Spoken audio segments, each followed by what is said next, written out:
میں بچپن سے اماں کو دیکھ رہی تھی کہ بارش آتی تو اماں پانی کا کٹورا بھر کر زمین میں دفن کر دیتی تھی اور پھر اسے ایک سال بعد نکال کر باہر کے ملکوں سے آئے لوگوں کو مہنگے داموں میں بیچ دیا کرتی تھی۔ تب میں چھوٹی تھی، لیکن اب میری عمر بڑھنے کے ساتھ ساتھ میرا تجسس بڑھنے لگا تھا۔ ایک دن اماں سے میں نے پوچھا کہ اماں، اس پانی میں ایسی کیا خاص بات ہے؟ تو اماں نے بتایا کہ یہ پانی جو بھی بوڑھی عورت یا مرد پیے گا تو وہ جوان ہو جائے گا۔ اماں کی بات سن کر میں بہت حیران ہوئی تھی کہ ایسا کیسے ممکن ہے کہ کوئی اس بارش کے پانی کو پی کر جوان ہو جائے۔ دن بدن میری حیرانی اور تجسس میں اضافہ ہوتا جا رہا تھا۔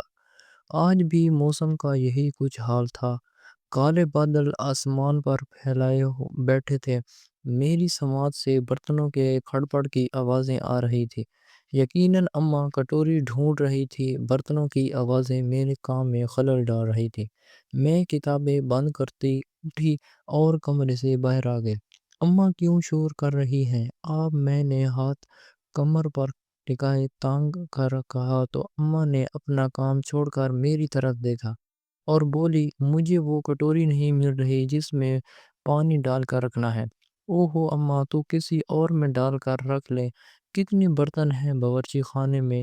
میں نے برتنوں کے ریک پر اماں کی توجہ مبذول کروانا چاہی، لیکن اماں کو تو وہی کٹوری چاہیے تھی۔ میں نے شور کو جلد ختم کرنے کے لیے اماں کی مدد کرنے کا سوچا اور خود بھی کٹوری کی تلاش کرنے لگی۔ کٹوری ڈھونڈ کر میں نے اماں کو دی اور دوبارہ سے کمرے میں آ کر بیٹھ گئی۔ کمرے میں بلب کی روشنی ہونے کے باوجود اندھیرا بڑھنے لگا تھا، جبکہ میں پورے انہاق سے کام کرنے میں مصروف تھی۔ کھڑکیاں کھلی پڑی تھیں، جن میں سے ہوا کے ساتھ ساتھ مٹی بھی اڑ کر آ رہی تھی۔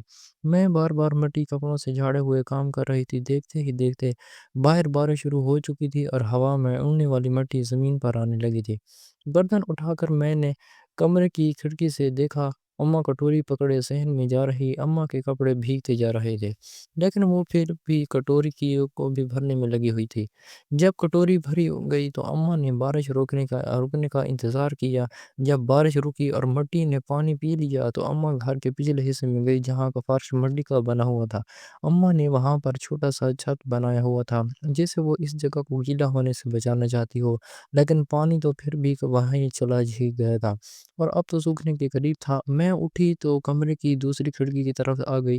اماں اب مٹی کھود رہی تھی۔ جب گھڑا گہرا ہوا تو اماں نے وہ کٹوری اس گڑھے میں رکھ دی اور اس پر مٹی ڈال دی۔ اس سے پہلے بھی اماں نے چند کٹوریاں زمین میں دفن کی ہوئی تھیں۔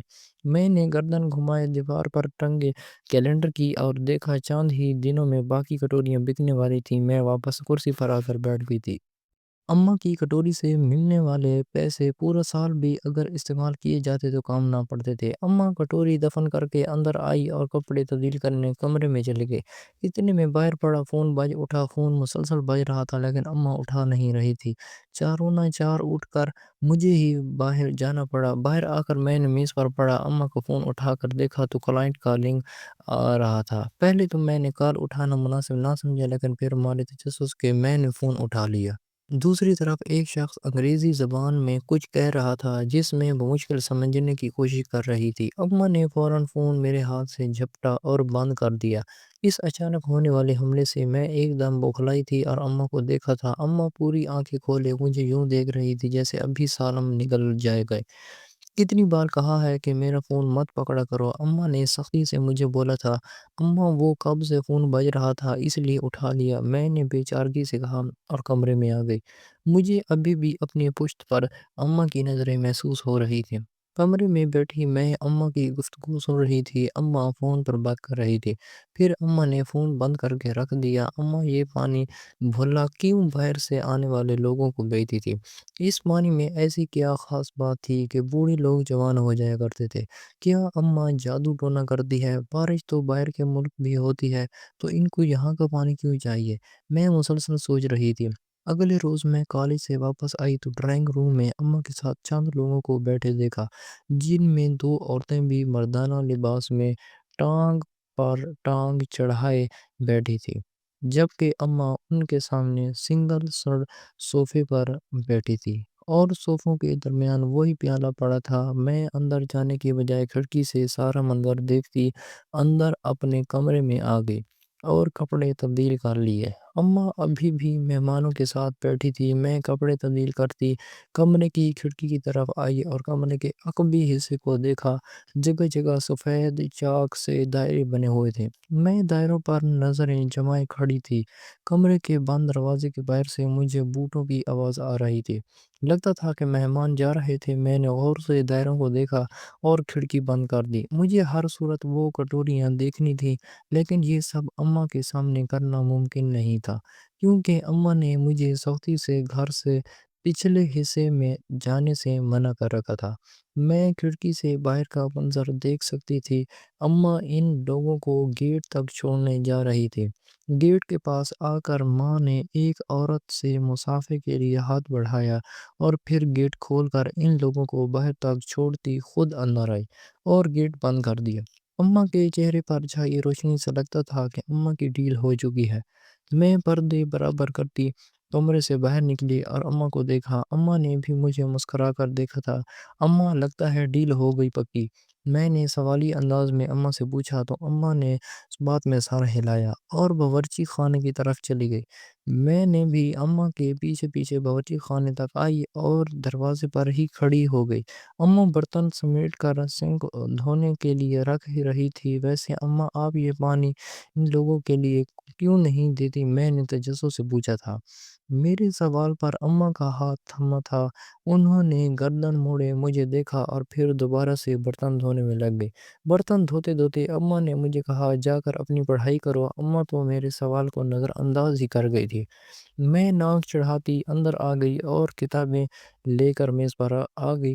پڑھتے پڑھتے میری نظر دوبارہ سے باہر کی جانب گئی تو اماں نے میرے سوال کا جواب کیوں نہیں دیا تھا۔ اماں بیرون ملک ہی کیوں پانی کو بیتی تھی؟ سوال میرے دماغ میں گردش کرنے لگے تھے۔ میں نے سر کو جھٹک کر کتابوں پر توجہ مبذول کرنا چاہی تھی، لیکن میری ساری توجہ تو کٹوری پر جا چکی تھی۔ اماں کا ٹالنا مجھے کھٹکے لگا تھا۔ میرا ذہن بار بار مجھے یہ سوچنے پر مجبور کر رہا تھا کہ میں اماں کی کٹوری کو کیسے حاصل کروں۔ رات کو اماں کھانا کھانے کے بعد اپنے کمرے میں سونے کے لیے جا چکی تھی، لیکن میری نیند تو تجسس کی نظر ہو چکی تھی۔ اماں کے سونے کے بعد میں رات کے 1 بجے اپنے کمرے کا دروازہ کھولتی باہر نکلی اور بغیر آواز کے دروازہ بند کرتی باہر آ گئی۔ گھاس ابھی گلی تھی۔ قدم قدم چلتی میں گھر کے پچھلے حصے تک آئی۔ بارش کے پانی کی وجہ سے مٹی پوری گیلی ہو چکی تھی۔ میں احتیاط سے پاؤں رکھے گئی آگے بڑھتی جا رہی تھی کہ اچانک سے باہر گلی میں کتوں کے بھونکنے کی آواز نے مجھے ہوا سی باختہ کیا اور میرا پاؤں پھسل گیا۔ فضا میں میری دل خراش چیخیں بلند ہوئی تھی۔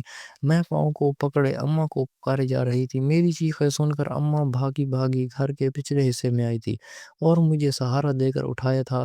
تم یہاں کیا کر رہی تھی؟ اس وقت مجھے اندر لے جاتے، اماں نے پوچھا تھا۔ میں نے گردن موڑے آنکھوں میں حسرت لیے سفید دائروں کے حصار میں دفن کٹوریوں کو دیکھا تھا اور پھر اماں سے کہا کہ کمرے میں میرا دم گھٹ رہا تھا اس لیے باہر آ گئی تھی۔ جھوٹ مت بولو، میں جانتی ہوں تم کیا کرنے گئی تھی۔ میں تمہاری ماں ہوں، تمہاری رگ رگ سے واقف ہوں، سمجھی؟ مجھے بستر پر بٹھاتے اماں بولی تھی اور پاؤں کا معائنہ کرنے لگ گئی۔ مجھے اپنے پاؤں سے زیادہ کٹوریوں کی فکر ہو رہی تھی۔ اماں کی بات پر میں نے سر کو جھکا لیا تھا۔ دیکھو بیٹا، تم ان کٹوریوں کو پیچھے چھوڑ دو، وہ تمہارے کام کی نہیں ہے۔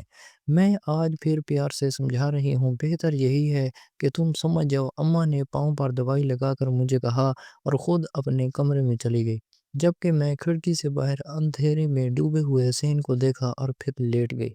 پاؤں میں انہی ٹیسوں کی وجہ سے مجھے شدید تکلیف ہو رہی تھی، اس لیے میں نے آنکھیں موند لیں۔ صبح میری آنکھ مشین کی تیز آوازوں سے کھلی تھی۔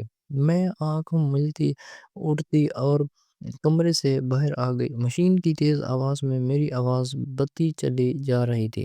لنگڑاتے ہوئے میں چلتی باہر صحن میں آئی تو مجھے اماں کی پشت نظر آئی۔ میں بھی اماں کے پیچھے آ کر کھڑی ہو گئی۔ چند مزدور زمین میں سوراخ کرتے لوہے کے راڈ لگا رہے تھے اور ان راڈ پر باریک چھوٹی چھوٹی خاردار جالی لگاتے جا رہے تھے۔ میں یہ سب دیکھ کر بہت حیران ہوئی تھی۔ میں نے گردن ترچھی کیے اماں کو دیکھا تھا۔ اماں سینے پر ہاتھ باندھے کھڑی تھی۔ اماں یہ سب کیا ہو رہا ہے؟ جب تم میری بات نہیں مانو گی اور جاسوسی کرو گی تو پھر میں بھی کوئی حال نکالوں گی، لڑکی اماں سختی سے بولی تھی۔ لیکن اماں، میں صرف وہ کٹوری کا پانی دیکھنا چاہتی ہوں کہ آخر اس میں ایسی کیا خاص بات ہے۔ میں نے ہاتھ جھلاتے کہا تھا جب کہ میرا موڈ سخت خراب ہوا تھا۔ اماں نے منصوبے میرے منصوبوں پر حاوی آتے جا رہے تھے۔ میں پیر پٹکتی اندر آ گئی اور سوچنے لگ گئی کہ اب کس طرح سے پانی کٹوری حاصل کروں۔ مجھے اماں پر شدید غصہ آ رہا تھا۔ اماں نہ جانے مجھے کیوں اس پانی سے دور رکھتی تھی۔ اگر اس پانی کی وجہ سے بوڑھے مرد اور عورتیں جوان ہو جاتی تھیں تو پھر اماں وہ پانی کیوں نہیں پیتی تھی؟ میری سوچیں بے لگام ہوتی چلی جا رہی تھی۔ میں نے گردن کو جھٹکار دے کر خود کو نارمل کرنا چاہا تھا، لیکن میرا غصہ ٹھنڈا ہی نہیں ہو رہا تھا۔ کام ختم کروانے کے بعد گھر کے اندر داخل ہوئی اور باورچی خانے میں ناشتے کی تیاری کرنے کے لیے چلی گئی۔ اماں کو دیکھ رہی تھی۔ میں نے سوچا کیوں نہ اماں سے خود ہی پوچھ لوں کہ وہ یہ پانی خود کیوں نہیں پیتی۔ میں نے اماں کو مخاطب کیا، اماں ہوں، بولو۔ اماں نے مصروف سے انداز میں جواب دیا تو میں نے اماں سے پوچھا کہ آپ یہ پانی کیوں نہیں پیتی؟ آخر آپ کو بھی تو بوڑھی ہے۔ میں بات پر سن کر اماں کے چہرے کا رنگ بدلا تھا۔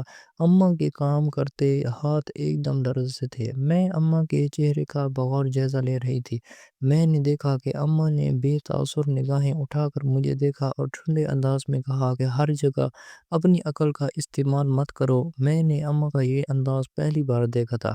اماں کے جواب پر میں خاموش ہو کر رہ گئی تھی۔ تھوڑی دیر میں ناشتہ کرنے کے بعد میں اپنے کمرے میں آ گئی اور اماں گھر کے کاموں میں مصروف ہو گئی۔ میں کھڑکی کے پاس بیٹھی گھر کے عقبی حصے کو دیکھ رہی تھی۔ اماں نے تو پچھلے حصے کو یوں کر دیکھا تھا جیسے کوئی بہت ہی اہم چیز وہاں دفن ہوئی ہے۔ میں نے لوہے کے راڈ پر چمٹی تاروں کی لمبائی کو دیکھا تھا اور پھر کونے میں بنے ایک دروازے کو دیکھا جس پر تالا لگا ہوا تھا۔ تاروں کی لمبائی کا اندازہ تو مجھے ہو گیا تھا، اس میں نے چابی حاصل کرنے کی حماقت نہیں کی تھی۔ رات ہوتے ہی میں اماں کے سونے کے بعد کمرے سے باہر نکلی اور بمشکل چلتی چلتی باہر آ گئی۔ گھر کے پچھلے حصے میں قدم رکھ کر میں نے گھٹنوں کے بل چلنا شروع کر دیا تھا۔ پھر تاروں کے قریب آتے آتے میں زمین پر لیٹ کے رینگنے لگ گئی۔ میرا تجسس اور یہ جاسوسی مجھ سے خدا جانے اور کتنے کام کروائے گی۔ میں نے دل میں سوچا اور کوہنیاں زمین پر گڑی۔ ابھی میں تاروں کے نیچے سے نکلتی کہ مجھے میرے پاؤں پر کچھ رینگتا ہوا محسوس ہوا۔ جو پہلا گمان مجھے ہوا تھا وہ سانپ کا تھا۔ سانپ کا سوچ کر میرا گلا خشک ہوا تھا۔ میں تیزی سے اٹھی اور اپنے کپڑے صاف کیے۔ مٹی کی کھدائی کی وجہ سے بہت سے حشرات باہر نکل آئے تھے، جبکہ تاروں کے دوسری طرف مکمل اندھیرا ہوا پڑا تھا۔ میں افسردگی سے واپس پلٹ آئی اور کمرے میں آ گئی۔ وقت گزرتا گیا۔ اگلے روز گھر پر پھر سے اماں سے ملنے چند لوگ آئے تھے، لیکن ان کے لہجے سے لگتا تھا کہ وہ بیرون ملک سے نہیں آئے۔ اماں انہیں لے کر بیٹھک میں چلی گئی تو مجھے ان کی گفتگو سننے کا تجسس ہوا۔ کھڑکی سے کمرے کے اندر کا منظر صاف نظر آتا تھا، لیکن اندر سے کوئی بھی نہیں دیکھ سکتا تھا۔ میں کھڑکی کے پاس کھڑی ہو کر اندر کا منظر دیکھنے لگ گئی۔ اماں ان لوگوں کو اس پیالی میں سے پانی نکال کر ڈبے میں ڈال کر دے رہی تھی۔ جب وہ سب آرام دہ انداز میں صوفے پر براجمان تھے، اماں سے پانی والا ڈبہ لے کر انہوں نے پیسوں سے بھرا بیگ کھول دیا۔ اماں کے سامنے کیا اور اٹھ کھڑے ہوئے۔ اتنے سارے پیسے دے کر میں دنگ رہ گئی تھی۔ ان کے اٹھتے ہی اماں بھی اٹھ کھڑی ہوئی تھی اور مسافے کے لیے ہاتھ بڑھایا تھا۔ اجازت لیتے وہ بیٹھک سے باہر نکلے تو میں فوراً اپنے کمرے کے دروازے کے پیچھے ہو کر کھڑی ہو گئی۔ وہ لوگ جا چکے تھے۔ ان کے جاتے ہی میں کمرے سے باہر نکلی اور بیٹھک کے اندر چلی گئی اور اس پیالے کو پکڑ کر دیکھا تھا۔ میں پیالے کو معائنہ کرنے کے انداز میں دیکھ رہی تھی، اتنے میں اماں بیٹھک میں آئی اور مجھ سے پیالہ جھپٹنے کے انداز میں پکڑا اور باہر لے گئی۔ اماں کو ایسا کرنے پر میرے ماتھے پر بل نمودار ہوئے۔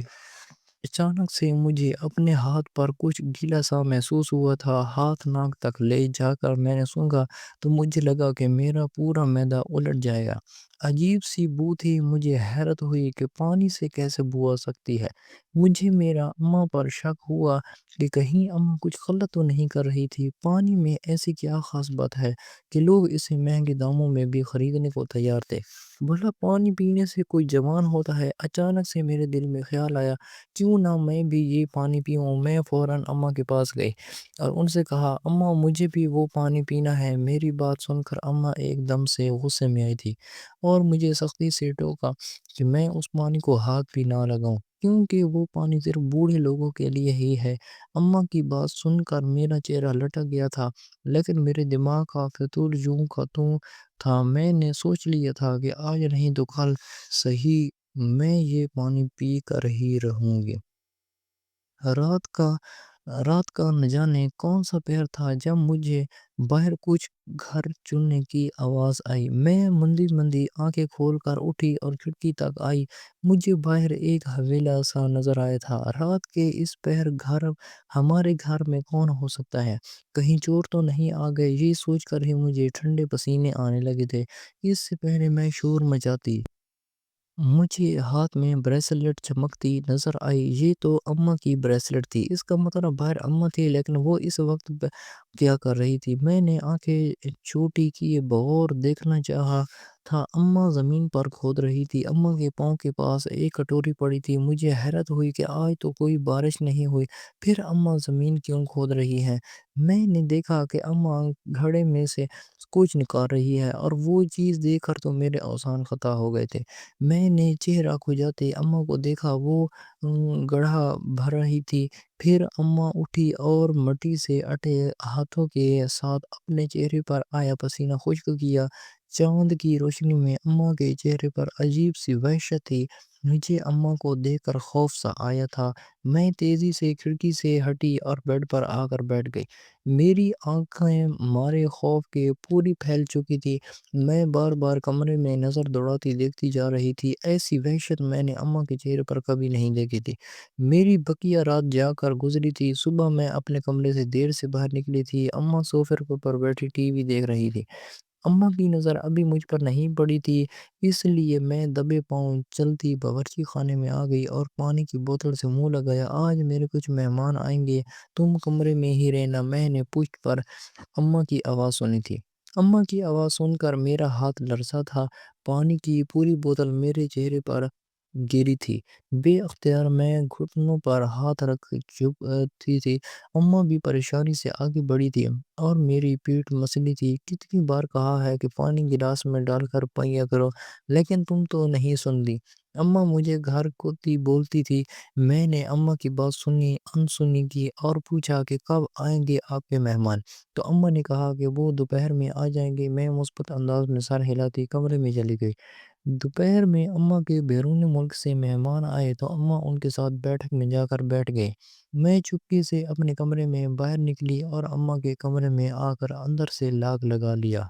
کمرے میں آتے ہی میں نے وقت ضائع کیے بغیر الماری کھولی، لیکن اس میں مجھے کچھ بھی نہ ملا۔ باری باری کر کے میں نے اماں کے پورے کمرے کی تلاشی لے لی، لیکن کچھ بھی نہیں ملا تھا۔ دروازہ کھولتی باہر آ گئی اور بیٹا کی کھڑکی کے سامنے کھڑکی ہو گئی۔ میری نظر کٹوری پر گئی تو ٹک گئی۔ وہی کٹوری تھی جو میں نے رات کو اماں کے پاس دیکھی تھی۔ میں جلدی سے کمرے میں آئی اور کیلنڈر کھول کر دیکھا۔ ابھی ایک کٹوری زمین کے اندر دفن تھی۔ میں نے تاریخ دیکھی تو آج کی جو تاریخ تھی، میرے دماغ نے جھٹ سے ایک لائحہ عمل تیار کیا تھا۔ کیلنڈر جگہ پر رکھ دی، میں دوبارہ سے کھڑکی کے پاس آ گئی اور سفید دائروں کو دیکھا۔ بس چند گھنٹے پھر میرے تجسس اور جاسوسی کے بدلے مجھے وہ پانی مل جانا تھا۔ میں نے پورا دن بے صبری سے رات ہونے تک انتظار کیا تھا۔ جیسے ہی رات گہری ہوئی، میں کمرے سے باہر نکلی اور گھر کے پچھلے حصے کی طرف آ گئی۔ کھانسیوں کے بل رینگتے ہوئے میں نے تاروں کی باڑ کو پار کیا اور سفید دائروں تک پہنچ گئی۔ زمین پر دوازانوں ہو کر بیٹھی میں تیزی سے مٹی کو کھود رہی تھی۔ مٹی کھودتے میں نے دیکھا کہ اماں دروازہ کا تالا کھول رہی تھی۔ میں نے اپنی سپیڈ بڑھا دی۔ جیسے ہی کٹوری مجھے نظر آئی، میں نے جھٹ سے نکالی اور پی لی۔ اماں بھی تب تک مجھ تک پہنچ چکی تھی اور میں فاتحانہ مسکراہٹ کے ساتھ اماں کو دیکھ رہی تھی۔ اماں نے جلدی سے مجھے بازو سے پکڑا اور اٹھایا۔ پانی پینے کے 5 منٹ بعد ہی مجھے اپنی حالت عجیب سی ہوتی محسوس ہو رہی تھی۔ اماں نے جلدی سے مجھے گاڑی میں بٹھایا اور ہسپتال لے آئی۔